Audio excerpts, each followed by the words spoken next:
Hello guys, welcome to Sumanth talks. మరి హరిహర వీరమల్లు మొదటి రోజు ఎంత కలెక్షన్ వస్తుంది, అలాగే దాంతోపాటు డే 1 సో ఆ క్యాలిక్యులేషన్స్ ఉంటాయి కదా, అవి ఫుల్ రన్లో. సో ఇప్పుడు సినిమా అంతా మనకు లాంగ్ రన్లో ఎంత వస్తుంది, ఈ వీడియోలో మనం మాట్లాడుకోవాలి.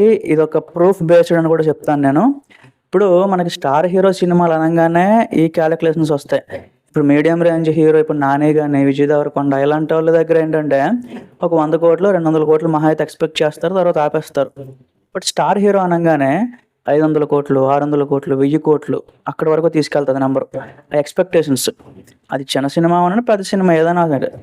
ఇప్పుడు కళ్యాణ్ గారు ఏంటంటే భీమ్లా నాయక్ తర్వాత, వకీల్ సాబ్ తర్వాత మనకి బ్రో అని చెప్పి ఒక సినిమా వచ్చింది. దాని తర్వాత ఇన్ని రీమేక్లు వచ్చినాయి. అవన్నీ మళ్ళీ ఫ్లాప్లు కాదు, డీసెంట్గానే ఆడాయి. కలెక్షన్స్ పరంగా కానీ అన్నింటి పరంగా డీసెంట్గానే ఆడాయి అన్నీ కూడా. ఆ రేంజ్లో చెప్తున్నాను. ఇప్పుడు రీమేకులకే అంత హడావిడి చేసి, అంత హైప్ పెంచుకొని, అంత ఇలాగ చేశారు, రచ్చరచ్చ చేశారు. ఒక స్ట్రైట్ ఫిలిం వస్తున్నప్పుడు ఎక్కడో కానీ ఒక మైనస్ అయితే కనిపిస్తుంది, క్లియర్గా కూడా కనిపిస్తుంది. సినిమా మీద హైప్ అయితే అసలు లేదు గైస్, ఫ్రాంక్గా చెప్పుకోవాలి. ట్రైలర్ రిలీజ్ చేశారు, ఈవెన్ కళ్యాణ్ గారు కూడా వచ్చారు మనకి, ఆడియో లాంచ్ అదంతా చేశారు, ప్రీ రిలీజ్ ఈవెంట్. స్టిల్ ఎక్కడో కానీ మైనస్ అయితే కొట్టిందనమాట. ఇంకోటి కూడా చెప్తాను, ఈ సినిమాలో మెయిన్ థింగ్ సాంగ్స్ అనేది బయటకు వచ్చిన ఫస్ట్ కంటెంట్. ట్రైలర్ అయిన తర్వాత వచ్చాయి, కానీ ఫస్ట్ మనకు రిలీజ్ చేసింది ఒక టీజర్ వచ్చిన తర్వాత సాంగ్స్. కీరవాణి గారు ఏంటంటే మనకి ఎప్పటి నుంచో తెలిసిందే, ఏదో వేరే సినిమాలకో లేకపోతే రాజమౌళి సినిమాలకో ఒక మంచి మ్యూజిక్ ఇవ్వగలరా, కానీ ఇంకొక డైరెక్టర్లు ఇంకెవరైనా చేసినా సరే అంత ఆశించిన స్థాయిలో మ్యూజిక్ అనేది ఇవ్వలేరు.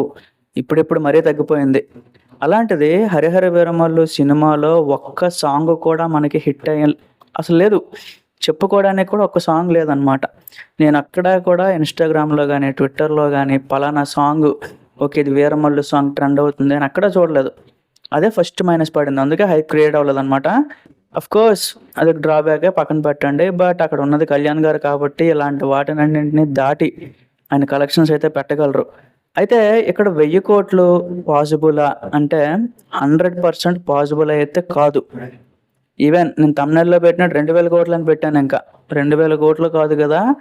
మ్యాక్సిమం పాజిటివ్ టాక్ అన్ని దగ్గరలో స్ప్రెడ్ అయ్యి, సో బాగుంది, పార్ట్ 2 కూడా కొంచెం యాంటిసిపేటెడ్గా తీసుకెళ్తుంది. అలాంటి మూమెంట్స్ కానీ ఉంటే ఖచ్చితంగా సినిమా 600-700 కోట్ల వరకు వెళ్తుంది. అంతే తప్ప ఏదో యావరేజ్ టాక్తో ఫ్యాన్స్ ఆడించేస్తారు, 500 కోట్లు వచ్చేస్తాయి, 1000 కోట్లు వచ్చేస్తాయి, రావు గైస్. ఇది రియాలిటీ అనమాట. అంతెందుకు మనకి ఇప్పుడు దేవరా సినిమా చూసుకోండి, దేవరాలో కొంతమంది నెగిటివ్ చెప్తారు, కానీ మ్యూజిక్ పరంగా చాలా పెద్ద హిట్ అయ్యాయి ఆ దేవరా సినిమా. అందుకే ఆ సినిమాకి అట్లీస్ట్ ఆ 400 కోట్లు ఆ నియర్ బై మార్క్ అయినా వచ్చింది. ఇప్పుడు గేమ్ చేంజర్ చూడండి, సాంగ్స్ అనేవి అట్టర్ ఫ్లాప్ అనమాట, ఏమీ లేవు సాంగ్స్. సో సినిమా ఇంకా ఫస్ట్ రోజుకే పక్కెళ్ళిపోయింది అనమాట.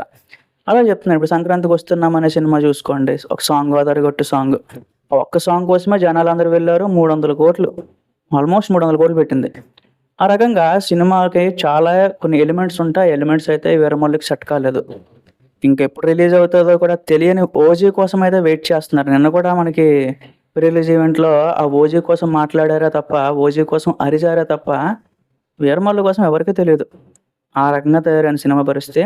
నా ఒపీనియన్ మాత్రం ఫ్రాంక్గా చెప్పేస్తున్నాను కదా, ఈజీగా ఒకవేళ పాజిటివ్ టాక్ వస్తే 500-600 కోట్లు మహా అయితే డెడ్ లైన్ అంతవరకు వెళ్తుంది. చెప్పలేం. 1000 కోట్లు అనేది ఇంకా ఒక కళ రాదు. 2000 కోట్లు అంటే ఇంక మర్చిపోండి, ఇంకా అంతే. Thank you.